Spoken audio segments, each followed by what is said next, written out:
everybody, welcome to the Under 4. I'm Stephen Schramm, joined as always by Brett Strelow. We cover college basketball here at the Fayetteville Observer, and this is where we get together every week and discuss the big issues facing ACC hoops. Now, Brett, I don't know about you, but I'm still a little bit stunned about what I saw on Tuesday night.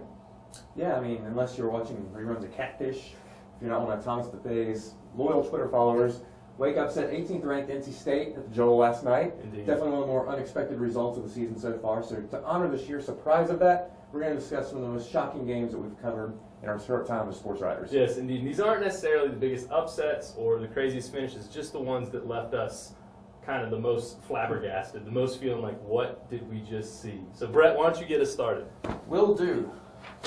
The first one on my board, there's a lot of NCAA tournament games. There's always some urgency there. I mean, I think about the, North Carolina's lost to Penn State, Matt Doherty's first year, LSU beating Duke. But last season, Lehigh, the 15 seed, upsetting number 2 Duke. Here I'm hanging out with one of my fellow Mountain Hawk friends here, courtside. C.J. McCollum with a big game. And, the fact that Duke was a 2 seed to go out that early, definitely a stunner.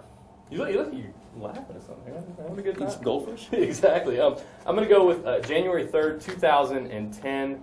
If you're an NC State fan, I don't mean to kick you when you're down, but this had to be one of the most stunning games I've ever covered. NC State's up 61-59. Farnell again misses the second of 2 free throws. With 2.6 seconds left, Chandler Parsons gets it, takes a couple dribbles, lets it fly from about 70 feet out. You know what happens from there. I'll never forget it. Florida State wins. After the game, Javi Gonzalez is in the postgame saying, I guess God didn't want us to win that one. It was a tough day for the Wolfpack and just a stunner. You don't want to pick on NC State. Well, I'm being a little harsh on Duke, I guess. 2009, they go down to Little John Coliseum, face Clemson. It was actually, Clemson was ranked 10th, Duke 4th. So the fact that Duke lost wasn't that surprising, but the way they just got hammered, almost losing by 30 points, that doesn't happen to Duke very often. I think it was the biggest loss for them since the 1990 title game against UNLV. Oglesby's here celebrating with the crowd, and that team ended up losing the Sweet 16, so it wasn't a great Duke team, but at that point, to get beat like that, it was definitely a stunner. I'm going to go a little bit outside the box here, go back to my days covering East Carolina basketball for the Washington Daily News. This one was February 26th. Of 2002, number 9 Marquette comes in and loses 51-46. Marquette, as you can tell, coached by Tom Crean. They had a youngster by the name of Dwayne Wade on that team. D. Wade had 19 points in the loss, but Travis Holcomb-Fay, you remember him. He had about, 15 points and 6-7 assists. Moussa Badien from France had 5 big blocks. It was, East Carolina is not a school with a ton of really red-letter days in their basketball history, but that was certainly one of them. They got to storm the court, beat a top 10 team. I'll never forget that one. That was a stunner.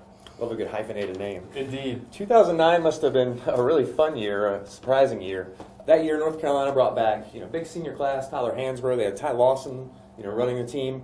Roy Williams had to answer questions of, will this team go undefeated? So they start ACC play. They play Boston College, and what happens? They lose their first ACC game at home, 85-78 to BC. My boy Tyrese Rice here celebrating. North Carolina actually started 0-2 in the league that year, ended up winning the national title. So obviously it was a great team, and for that to start the way it did was definitely, unexpected. And I'm just going to go back to last year. I didn't really cover this game, but I had a role in it. To the Cameron Media game, Team Schramm defeats Team Smith, chosen by my good friend Adam Smith of the Burlington Times-News. But Team Schramm, we were down 5-0, had an 11-0 run. I remember, Brett, you had some nice buckets. We had a lot of contributions from a lot of different people, and it was really kind of an impressive run there. I think a lot of people were surprised with the sort of severity with which we won that game. Of course you remember that game. You never stop talking about that game. Just move on, man. Touche. Anyway, that should just about do it for this week. As always, you can come find our stuff on our blog at fayobserver.com. You can come find us at Twitter, at Stephen Schramm with 2 M's, at Brett Strelow with 1 T. So until next time, kids, when it comes to social media, think before you hit send. Don't want to get in the jam. Strawberry jam?